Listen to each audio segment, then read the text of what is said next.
sa mort, tous nous sommes libérés. Exulte Jérusalem, danse de joie. Venez, chantons notre Dieu, lui le roi des cieux. Il est venu pour sauver l'humanité et nous donner la vie. Exulte pour ton roi, Jérusalem, danse de joie. Si nous croyons par lui, nous sommes guéris. Exulte Jérusalem, danse de joie. Oui, nous croyons que c'est lui le pain de vie. Exulte Jérusalem, danse de joie. Venez, chantons notre Dieu, lui le roi des cieux. Il est venu pour sauver l'humanité et nous donner la vie. Exulte pour ton roi, Jérusalem, danse de joie. Dieu parmi nous, c'est Jésus Emmanuel. Exulte Jérusalem, danse de joie. Par son esprit, il est au milieu de nous. Exulte Jérusalem, danse de joie. Venez, chantons notre Dieu, lui le roi des cieux. Il est venu pour sauver l'humanité et nous donner la vie. Exulte pour ton roi, Jérusalem, danse de joie. Frères et sœurs, paroissiens, paroissiennes de Sainte-Dévote, chers amis, aujourd'hui, c'est le dimanche des Rameaux, le dimanche de la Passion. Cette année, avec une particularité, c'est que nous ne bénissons pas les rameaux, nous n'avons pas de procession des rameaux. Les rameaux seront bénis, mais surtout, nous acclamerons le Seigneur, notre roi, avec nos rameaux, après le confinement, lors d'une autre célébration. Pour autant, nous avons chanté notre joie, malgré tout, au milieu de nos difficultés, notre joie de ce roi qui s'appelle Jésus. Et vous l'avez vu, ces 3 rameaux qui ont été confectionnés par les enfants de notre paroisse. Depuis 15 jours, ils les ont envoyés avec un petit mot, une petite prière. Je remercie donc beaucoup les enfants de notre paroisse, leurs parents, mais aussi les catéchistes qui expriment par là leur amour de Jésus. Au nom du Père et du Fils et du Saint-Esprit, Amen. Le Seigneur soit avec vous et avec votre esprit. Préparons-nous à la célébration de l'Eucharistie en reconnaissant que nous sommes pécheurs. Je confesse à Dieu Tout-Puissant, je reconnais devant mes frères que j'ai péché, en pensée, en parole, par action et par omission. Oui, j'ai vraiment péché. C'est pourquoi je supplie la Vierge Marie, les anges et tous les saints, et vous aussi, mes frères, de prier pour moi, le Seigneur notre Dieu.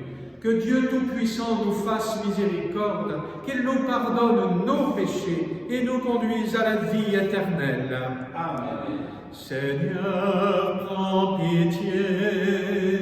Seigneur, prends pitié. Ô Christ, prends pitié. Ô Christ, prends pitié. Seigneur, prends pitié. Seigneur, prends pitié. Prions le Seigneur. Dieu éternel et tout-puissant, pour montrer au genre humain quel abaissement il doit imiter, tu as voulu que notre Sauveur, dans un corps semblable au nôtre, subisse la mort de la croix. Accorde-nous cette grâce de retenir les enseignements de sa passion et d'avoir part à sa résurrection. Lui qui règne avec toi et le Saint-Esprit, maintenant et pour les siècles des siècles. Amen.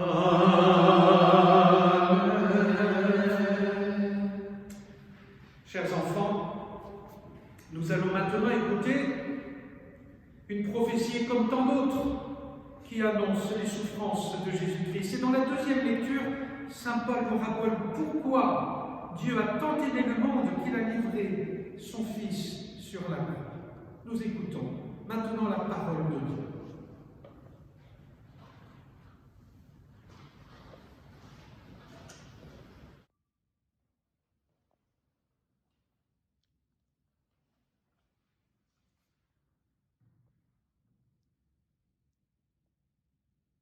Lecture du prophète Isaïe. Le Seigneur mon Dieu m'a donné le langage des disciples pour que je puisse d'une parole soutenir celui qui est épuisé. Chaque matin, il éveille mon oreille pour qu'en disciple j'écoute. Le Seigneur mon Dieu m'a ouvert l'oreille et moi, je ne suis pas révoltée, je ne me suis pas dérobée. J'ai présenté mon dos à ceux qui frappaient et mes joues à ceux qui m'arrachaient la barbe. Je n'ai pas caché ma face devant les outrages et les crachats. Le Seigneur mon Dieu vient à mon secours. C'est pourquoi je ne suis pas atteint par les outrages. C'est pourquoi j'ai rendu ma face dure comme pierre. Je sais que je ne serai pas confondue. Parole du Seigneur. Nous rendons la grâce à Dieu. Mon Dieu, pourquoi m'as-tu abandonné? Mon Dieu, pourquoi m'as-tu abandonné? Tous ceux qui me voient me bafouent. Ils ricanent et hochent la tête. Ils comptaient sur le Seigneur qui le délivre, qui le sauve, puisqu'il est son ami. Mon Dieu, pourquoi m'as-tu abandonné? Oui, des chiens me cernent, une bande de vauriens m'entoure. Ils me percent les mains et les pieds, je peux compter tous mes os. Mon Dieu, pourquoi m'as-tu abandonné? Ils partagent entre eux mes habits et tirent au sort mon vêtement. Mais toi, Seigneur, ne sois pas loin. Ô ma force, viens vite à mon aide. Mon Dieu, pourquoi m'as-tu abandonné? Tu m'as répondu, et je proclame ton nom devant mes frères. Je te loue en pleine assemblée. Vous qui le craignez, louez le Seigneur. Mon Dieu, pourquoi m'as-tu abandonné? Lecture de la lettre de saint Paul apôtre aux Philippiens. Le Christ Jésus, ayant la condition de Dieu, ne retint pas jalousement le rang qu'il égalait à Dieu. Mais il s'est anéanti, prenant la condition de serviteur, devenant semblable aux hommes. Reconnu homme à son aspect, il s'est abaissé, devenant obéissant jusqu'à la mort et à la mort de la croix. C'est pourquoi Dieu l'a exalté. Il a doté du nom qui est au-dessus de tout nom, afin qu'au nom de Jésus, tout genou faiblisse au ciel, sur terre et aux enfers. Et toute langue proclame Jésus-Christ est Seigneur à la gloire de Dieu le Père. Parole du Seigneur. Nous rendons grâce à Dieu. Gloire et louange à toi, Seigneur Jésus. Pour nous, le Christ est devenu obéissant jusqu'à la mort et la mort de la croix. C'est pourquoi Dieu l'a exalté. Il a doté du nom qui est au-dessus de tout nom. Gloire et louange à toi, Seigneur Jésus.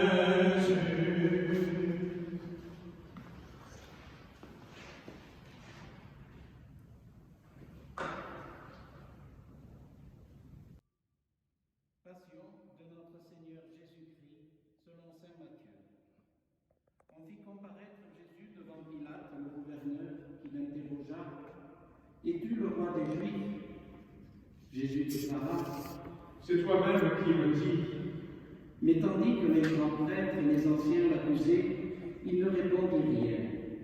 Alors Pilate lui dit, tu n'entends pas tous les témoignages portés contre toi? Mais Jésus ne lui répondit plus un mot, si bien que le gouverneur fut très étonné. Or, à chaque fête, celui-ci avait coutume de relâcher un prisonnier, celui que la foule demandait. Il y avait alors un prisonnier bien connu, nommé Barabbas. Les foules s'étant donc rassemblées, Pilate leur dit, qui voulez-vous que je vous relâche, Barabbas ou Jésus appelé le Christ? Il savait en effet que c'était par jalousie qu'on avait livré Jésus. Tandis qu'il siégeait au tribunal, sa femme lui fit dire, ne te mêle pas de l'affaire de ce juste, car aujourd'hui j'ai beaucoup souffert en songe à cause de lui. Les grands prêtres et les anciens poussèrent les foules à réclamer Barabbas et à faire périr Jésus. Le gouverneur reprit, lequel des deux voulez-vous que je vous relâche? Ils répondirent, Barabbas. Pilate leur dit, que ferai-je donc de Jésus appelé le Christ? Ils répondirent tous, qu'il soit crucifié. Pilate demanda, quel mal a-t-il donc fait? Ils criaient encore plus fort, qu'il soit crucifié. Pilate, voyant que ses efforts ne servaient à rien, sinon à augmenter le tumulte, prit de l'eau et se lava les mains devant la foule en disant, je suis innocent du sang de cet homme, cela vous regarde. Tout le peuple répondit, son sang, qu'il soit sur nous et sur nos enfants. Alors il leur relâcha Barabbas.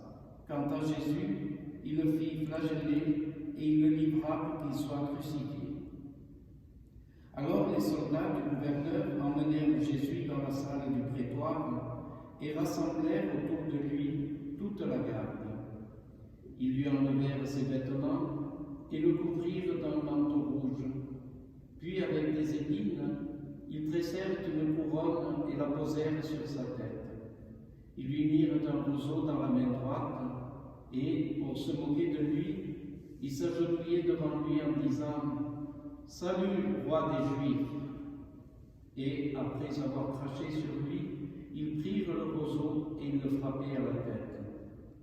Quand ils se furent bien moqués de lui, ils lui enlevèrent le manteau, lui remirent ses vêtements et l'emmenèrent pour le crucifier.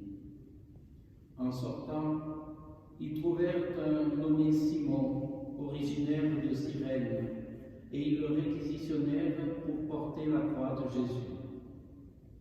Arrivés à un lieu dit Golgotha, c'est-à-dire lieu du crâne ou calvaire, ils donnèrent à boire à Jésus du vin mêlé de fiel. Il en goûta, mais ne voulut pas boire. Après l'avoir crucifié, ils se partagèrent ses vêtements en tirant au sort, et il restait là, assis, à le garder.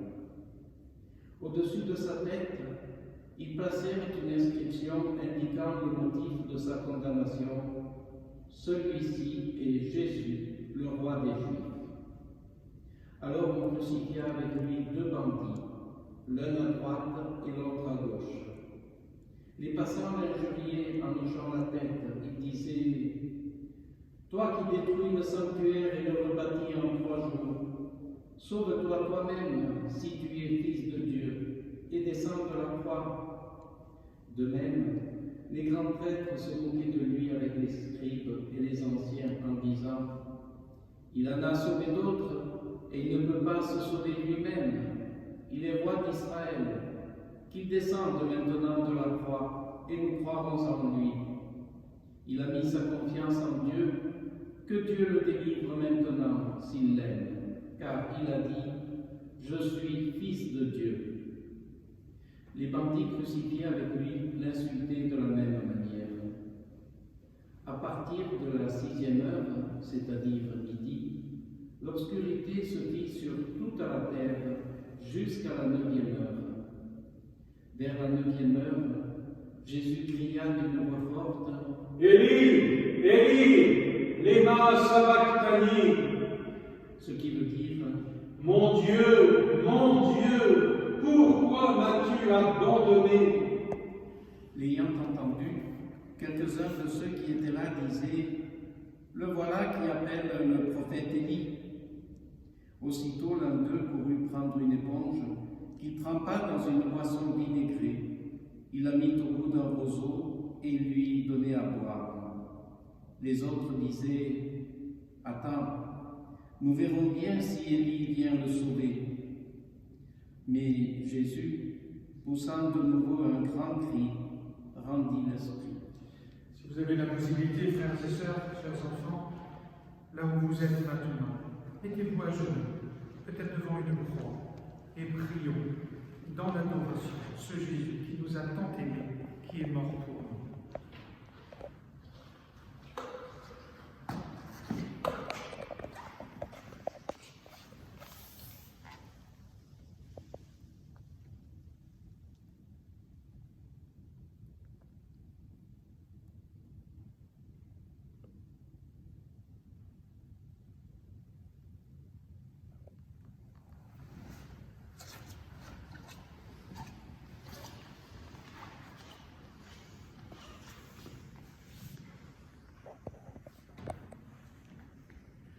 Et voici que le rideau du sanctuaire se déchira en deux, depuis le haut jusqu'en bas. La terre trembla et les rochers se tendirent. Les tombeaux s'ouvrirent. Les corps de nombreux saints qui étaient morts ressuscitèrent et, sortant des tombeaux après la résurrection de Jésus, ils entrèrent dans la ville sainte et se montrèrent à un grand nombre de gens.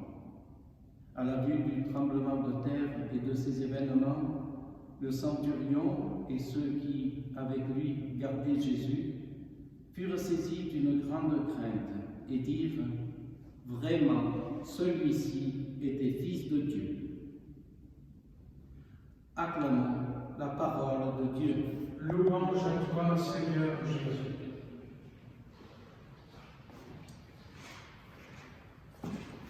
Vous voyez, frères et sœurs, chers amis, nous sommes habillés en rouge. Ce n'est pas un caprice de ma part, c'est parce que cela nous est demandé. Et vous savez que dans notre Église Sainte-Dévote, nous aimons particulièrement cette couleur, puisque c'est la couleur de la fête de Sainte-Dévote, Vierge et martyre. Alors pourquoi avons-nous choisi cette couleur rouge pour ce dimanche des rameaux et de la Passion? Il y en a deux raisons qui sont intimement liées. La première, si vous relisez bien le passage que nous venons de prendre, Jésus a été revêtu d'un manteau pourpre rouge qui a la couleur royale. Et pendant très longtemps dans l'histoire, la couleur rouge était la couleur de la royauté. Jésus est roi, il est vraiment roi. Nous n'avons pas lu tous les passages, vous pouvez relire les évangiles de la Passion, Matthieu, Marc, Luc et Jean. Mais il est question vraiment de Jésus comme roi. C'est le premier titre de Jésus. Mais pas un roi selon son monde, un roi selon le cœur de Dieu. Voilà pourquoi il est écrit sur son lieu de condamnation, Jésus de Nazareth, roi des Juifs. Mais au lieu d'une couronne de gloire, d'or et de pierres précieuses, on lui a déposé une couronne horrible, de dérision, d'insulte, de mépris, une couronne d'épines, non pas posée doucement, mais fermement, pour le faire souffrir. Et en faisant cela, on l'a insulté au lieu de le louer, de l'honorer, de le glorifier. On l'a insulté, méprisé, on a craché sur lui, on l'a battu. Ensuite, Jésus, on lui a enlevé ce manteau. Et Jésus s'est recouvert de rouge de son sang. Voilà la véritable royauté du Christ. Jésus est notre roi parce qu'il nous a rachetés, c'est-à-dire qu'il nous a sauvés, non pas avec de l'argent ou avec de la guerre ou je ne sais quoi, non, avec son cœur, avec son âme, avec toute sa vie. Le sang est le symbole de toute cette vie qu'il nous donne. Voilà pourquoi dans l'Eucharistie, sur l'autel, prend du pain en disant « Ceci est mon corps livré pour vous, donné pour vous ». Parce qu'il s'est livré sur la croix, il nous aime passionnément. Et il a versé son sang. Voilà pourquoi, là encore sur l'autel, nous disons « Ceci est la coupe de mon sang, versée pour vous et pour la multitude, en rémission des péchés, c'est-à-dire non seulement pour nous pardonner, mais pour nous libérer de toutes nos chaînes, pour nous rendre vraiment libres. Ce sang qui coule sur son corps, depuis la flagellation, le couronnement d'épines, jusqu'à la croix, est le véritable vêtement royal de Jésus-Christ. Jésus est roi, il est notre roi.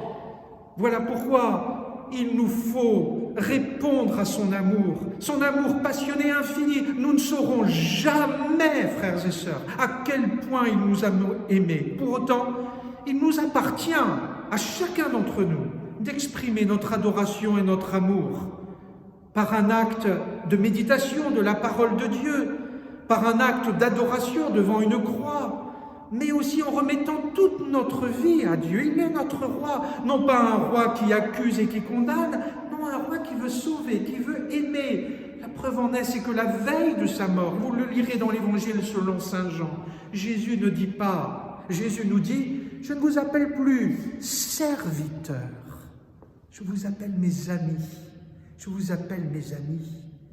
Parce que ce qu'il y a entre nous, ce n'est plus un rapport de force, simplement d'autorité, non, d'égalité. Non pas que vous l'ayez choisi, non, c'est moi qui vous ai choisi et établi afin que vous portiez du fruit. Jésus est roi, notre vrai roi, le vrai roi du monde, de l'amour, de la paix et de la justice. Oh, si le monde l'écoutait un peu plus, si le monde le recevait, même au sein de ce confinement, ça irait déjà beaucoup mieux. Jésus est roi, mais aussi il y a un autre titre dans cet évangile. Et c'est la dernière phrase de cet évangile court de la Passion, qui n'est pas donnée par Jésus lui-même, qui n'est pas donnée par ses disciples, ses amis, qui est donnée par des gens qui n'y pigent rien du tout, qui ne comprennent rien du tout de la Bible, des Romains, des païens. Ah, celui-ci était vraiment le Fils de Dieu. Qu'est-ce qui fait dire à ces gens qui ne connaissent pas la Bible, qui ne connaissent pas vraiment Jésus, celui-ci était vraiment le Fils de Dieu? Jésus l'avait déjà prédit. Lorsqu'on m'aura élevé sur de terre, on reconnaîtra que je suis, c'est-à-dire Dieu, tout simplement. Et ce sont les païens, ce sont les autres qui le reconnaissent comme tel. Il est le Fils de Dieu. Et comment ils le reconnaissent? Parce qu'il a souffert? Non. Parce qu'il verse du sang? Non. À cause de toutes les insultes qu'il y a tout autour de lui? Alors qu'autrefois, cette même foule, il les a aimés, il les a aidés, il leur a fait du bien, et en réponse, il n'y a que des insultes. Non, c'est surtout cet amour surhumain qui ne peut venir que de Dieu. Ce n'est pas possible. Cet amour incroyable qui pardonne, mais un amour qui ne fait pas semblant d'aimer, qui va jusqu'au fond de l'humanité, dans ce qu'il y a de plus terrible de l'humanité, c'est-à-dire le sentiment d'abandon. Mon Dieu, pourquoi m'as-tu abandonné? Cette tentation du découragement, voire du désespoir, auquel Jésus ne va pas céder, bien évidemment, mais pour nous montrer à quel point Jésus, comme on le rappelle saint Paul, est venu nous servir. Il s'est fait petit jusqu'à devenir serviteur, esclave, tout petit, pour nous rejoindre dans ce qu'il y a de plus souffrant en nous, de plus malheureux en nous. Alors oui, à notre tour, contemplons ce mystère de Jésus-Christ dans sa passion, et pas simplement pour le proclamer « Roi, quand tout va bien, oh, ça va bien !» Non, là, quand je suis dans la souffrance, quand je vois le monde dans la souffrance, quand je sais que j'ai péché, peut-être gravement, je sais qu'il y a quelqu'un qui a tout payé pour moi, qui m'a racheté par amour. Alors, frères et sœurs, je vous invite vraiment à proclamer votre roi, notre roi, celui qui n'est pas là pour montrer son autorité toute puissante, mais qui est là pour montrer son autorité dans le service. Et à notre tour, comme nous le verrons le jeudi saint, lorsque Jésus va laver les pieds de ses apôtres, à notre tour d'être au service les uns des autres, non pas pour nous faire remarquer, non, un amour totalement désintéressé, donné. Il n'y a pas de plus grand amour que de donner sa vie pour ses amis, dit Jésus la veille de sa passion, et c'est une phrase aussi pour nous. Ainsi, je vous invite soit à méditer devant une croix, un crucifix, mais peut-être aussi, peut-être l'avez-vous chez vous, ou vous regardez sur Internet, peut-être devant l'image du Saint-Suaire, une belle image magnifique, et surtout zoomer sur le visage magnifique de Jésus, qui apporte tellement de paix. On y voit un Jésus souffrant, certes, mais un Jésus paisible. Voilà pourquoi peut-être les Romains aussi se sont dit « c'est pas possible, un homme qui souffre injustement, il y a autant de paix, de sérénité et d'amour. » J'y reviendrai tout à l'heure. Pourquoi, justement, je vous invite à regarder cette belle image, parce que l'Église nous fait un très beau cadeau pendant la Semaine Sainte.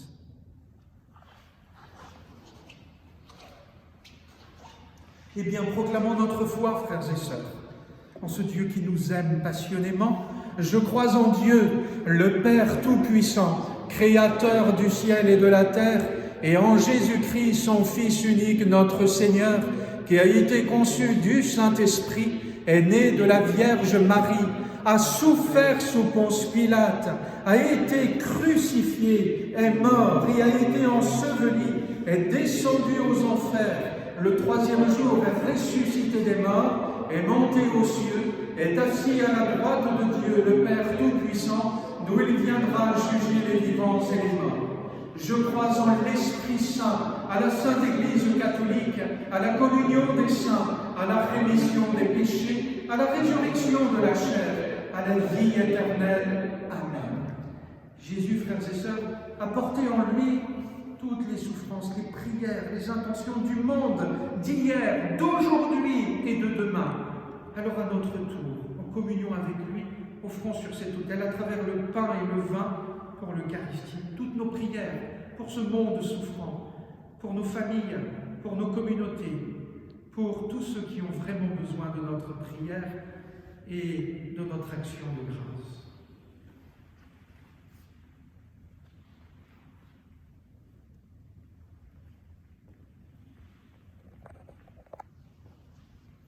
Tu es béni, Dieu de l'univers, toi qui nous donnes ce pain, fruit de la terre et du travail des hommes, nous te le présentons, il deviendra le pain de la vie. Béni soit Dieu, maintenant et toujours.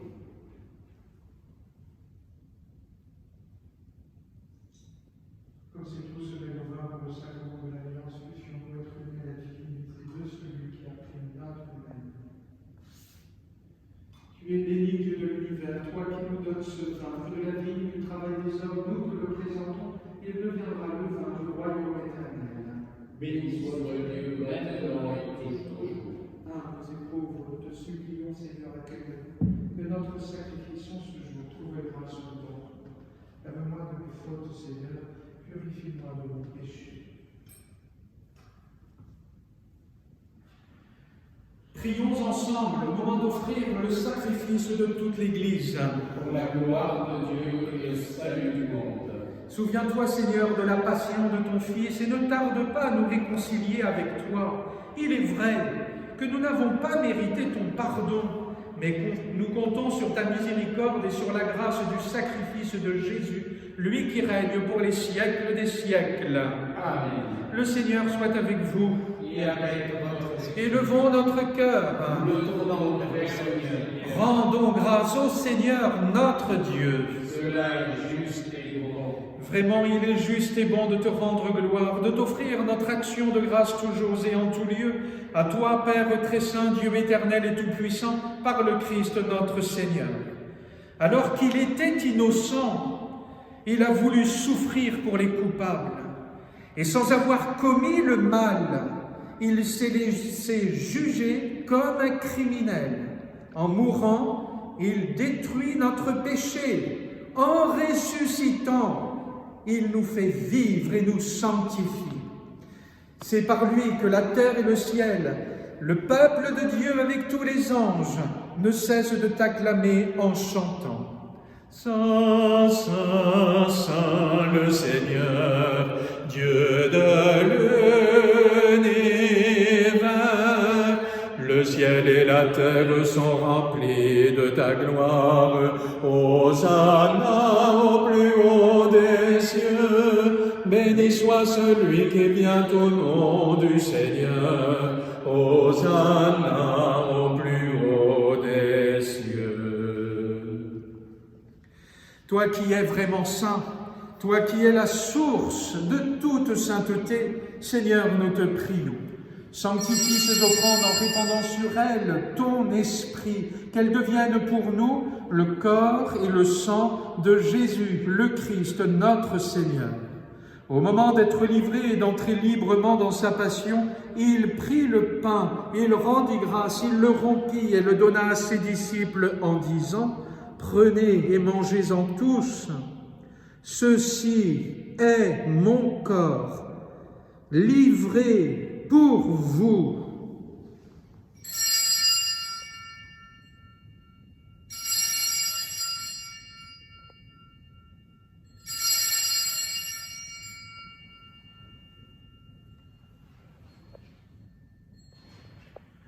De même, à la fin du repas, il prit la coupe. De nouveau, il rendit grâce et la donna à ses disciples en disant « Prenez et buvez-en tous, car ceci est la coupe de mon sang, le sang de l'alliance nouvelle et éternelle, qui sera versé pour vous et pour la multitude en rémission des péchés. Vous ferez cela en mémoire de moi. »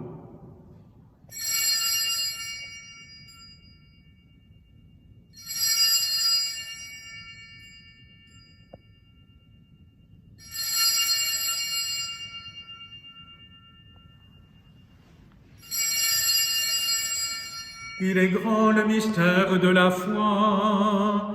Nous proclamons ta mort, Seigneur Jésus. Nous célébrons ta résurrection.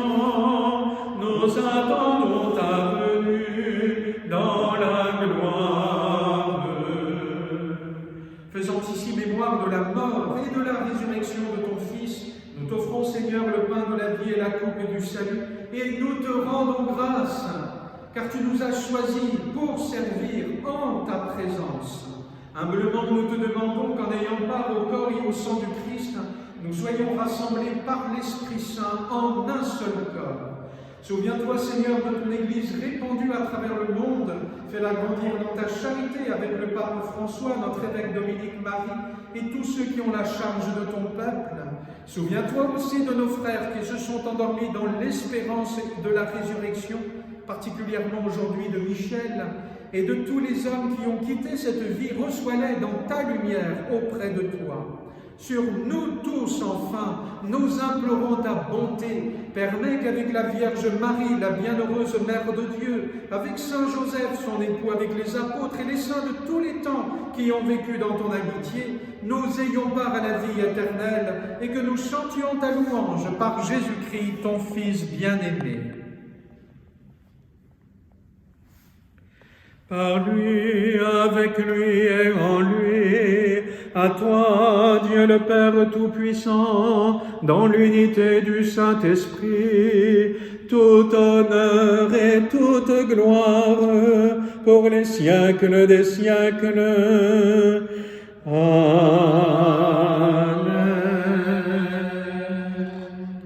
Comme nous l'avons appris du Sauveur, et selon son commandement, nous osons dire: Notre Père qui es aux cieux, que ton nom soit sanctifié, que ton règne vienne, que ta volonté soit faite sur la terre comme au ciel. Donne-nous aujourd'hui notre pain de ce jour. Pardonne-nous nos offenses, comme nous pardonnons aussi à ceux qui nous ont offensés. Et ne nous laisse pas entrer en tentation, mais délivre-nous du mal. Délivre-nous de tout mal, Seigneur, et donne la paix à notre temps. Par ta miséricorde, libère-nous du péché, rassure-nous devant les épreuves, en cette vie où nous espérons le bonheur que tu promets et l'avènement de Jésus-Christ, notre Sauveur. Car c'est à toi qu'appartiennent le règne, la puissance et la gloire pour les siècles des siècles. Seigneur Jésus-Christ, tu as dit à tes apôtres, « Je vous laisse la paix, je vous donne ma paix. Ne regarde pas nos péchés, mais la foi de ton Église. Pour que ta volonté s'accomplisse, donne-lui toujours cette paix et conduis-la vers l'unité parfaite, toi qui règnes pour les siècles des siècles. » Amen. Que la paix du Seigneur, en croix, ressuscité et présent réellement ici, que la paix du Christ soit toujours avec vous. Et avec votre esprit. Agneau de Dieu, qui enlève le péché du monde, prends pitié de nous. Agneau de Dieu, qui enlève le péché du monde, prends pitié de nous. Agneau de Dieu, qui enlève le péché du monde, donne-nous la paix.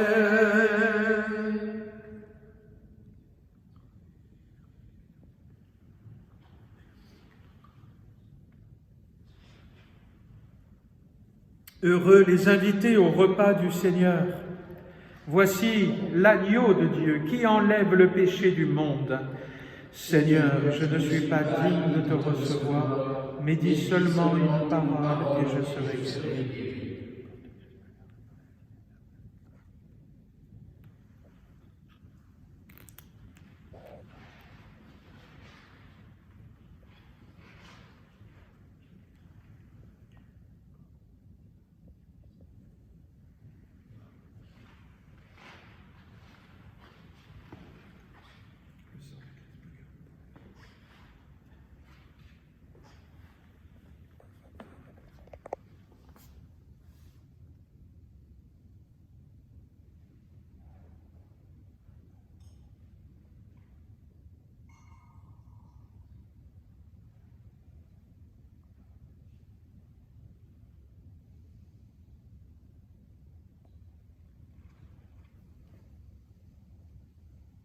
Seigneur Jésus, par ton esprit d'amour et de charité, parce que tu as tout donné, Seigneur. Donne-moi de vivre cette semaine sainte en communion avec toi. Oui, Seigneur, je veux marcher avec toi, Seigneur. Je veux marcher avec toi, Seigneur, mettre mes pas dans tes pas, Seigneur. Je veux marcher avec toi, Seigneur, mettre mes pas dans tes pas, Seigneur. Car tu es mon soutien et je ne manque de rien. Tu me guides chaque jour, Dieu très bon et plein d'amour. Je veux marcher avec toi, Seigneur, mettre mes pas dans tes pas, Seigneur. Je veux marcher avec toi, Seigneur, mettre mes pas dans tes pas, Seigneur. Car tu es la lumière qui éclaire notre terre. Tu nous ouvres les yeux, Dieu très saint et glorieux. Je veux marcher avec toi, Seigneur, mettre mes pas dans tes pas,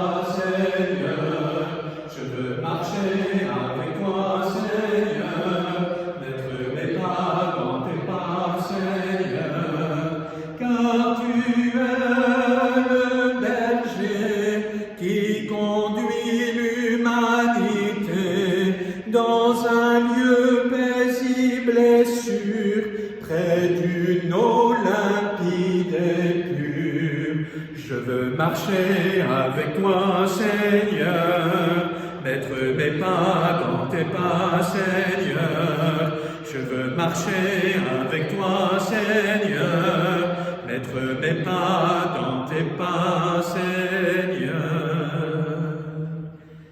Marie, la maman de Jésus, a vécu cette semaine, dernière semaine de Jésus, d'une manière intense. Demandons à Marie de suivre son Fils comme elle. Je vous salue Marie, pleine de grâce. Le Seigneur est avec vous.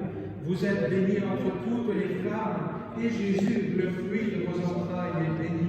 Sainte Marie, Mère de Dieu, priez pour nous pauvres pécheurs, maintenant et à l'heure de notre mort. Amen. Frères et sœurs paroissiens, paroissiennes, chers amis, j'ai 3 annonces à vous faire. La première, par rapport à ce que je vous ai dit tout à l'heure, dans ma petite homélie, ou grande, tant pis pour vous. Vous savez que, pas très loin de chez nous, à Turin, se trouve un vestige de la passion et de la résurrection du Christ, qu'on appelle le Saint-Suaire. Il est très rare que nous pouvons le voir. Eh bien, ce samedi saint, à 17h, vous pourrez le regarder sur certaines télévisions françaises ou italiennes, mais aussi sur les réseaux sociaux.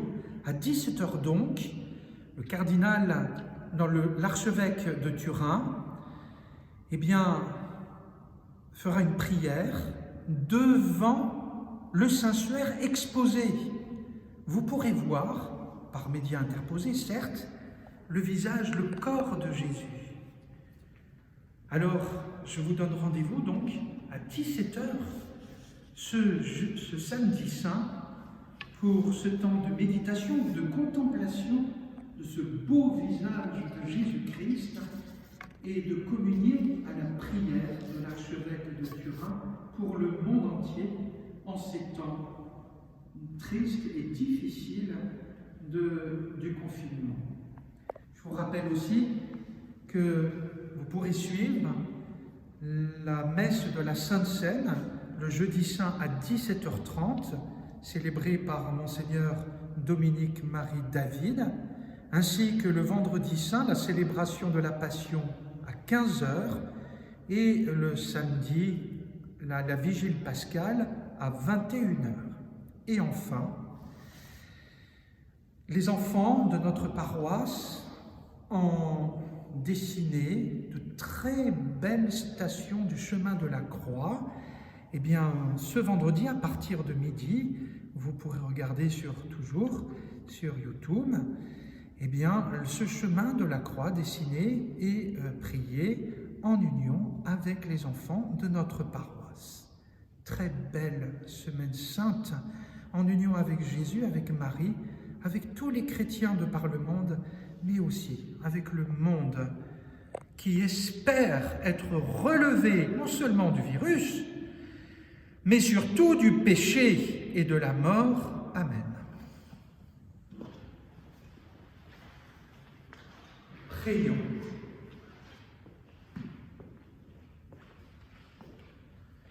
Tu nous as fortifiés, Seigneur, dans cette communion à tes saints mystères, et nous te supplions encore. Toi qui nous as donné dans la mort de ton Fils l'espérance des biens auxquels nous croyons, donne-nous dans sa résurrection glorieuse de parvenir au royaume que nous attendons par Jésus le Christ, notre Seigneur.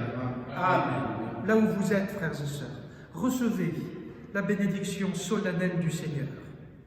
Le Seigneur soit avec vous. Et avec votre esprit. Dieu, votre Père, le Père de toute miséricorde, vous a donné dans la passion de son Fils la plus belle preuve de son amour, qu'il vous aide maintenant à découvrir à son service et à celui de vos frères, jusqu'où va le don de sa grâce. Amen.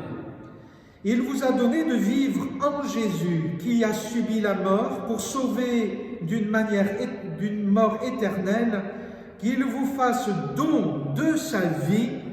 Amen. Après l'avoir suivi dans ses épreuves, puissiez-vous entrer avec lui dans sa gloire de ressuscité. Amen. Et que Dieu Tout-Puissant, vous bénisse, le Père, le Fils et le Saint-Esprit. Amen. Allez dans la paix du Christ. Nous rendons grâce à Dieu. Victoire, tu règneras, ô roi, tu nous sauveras. Rayonne sur le monde qui cherche la vérité, ô croix sur ce féconde d'amour et de liberté. Victoire, tu règneras, ô roi, tu nous sauveras. Redonne la vaillance aux pauvres et aux malheureux. C'est toi notre espérance qui nous mènera vers Dieu. Victoire, tu règneras, ô roi, tu nous sauveras. Prière pour le temps de l'épidémie. Ô Dieu notre Père, riche en bonté infinie, regarde ton peuple éprouvé par une grave épidémie. Fais que nous ressentions encore et toujours la présence de ta grande miséricorde et de ta tendresse paternelle. Nous te confions tous les malades, les personnes âgées, les enfants et leurs familles. Protège les médecins et tous les professionnels de la santé qui, avec abnégation, se tiennent à l'avant-garde pour aider les personnes touchées par la maladie. Donne-nous de la lumière et de la sagesse à ceux qui cherchent de nouvelles voies pour protéger notre santé. Nous te demandons, Père, d'accueillir toutes les victimes dans les bras de ta miséricorde. Ô Marie, Notre-Dame de la Miséricorde, à vous, à votre cœur, nous confions nos angoisses et nos peurs. Priez pour nous, vos enfants. Marchez à nos côtés et montrez-nous que vous êtes notre Mère, Mère de grâce et de consolation, Mère de courage et d'espoir. Ô bienheureux Joseph, nous recourons à vous dans notre tribulation, et après avoir imploré le secours de votre très sainte épouse, nous sollicitons aussi en toute confiance votre aide. Ô puissante sainte dévote, patronne céleste et gloire de notre terre, intercédez pour nous et obtenez-nous la libération de cette épidémie, pour chanter et remercier avec un cœur nouveau la miséricorde de Dieu, Père, Fils et Esprit Saint. Amen.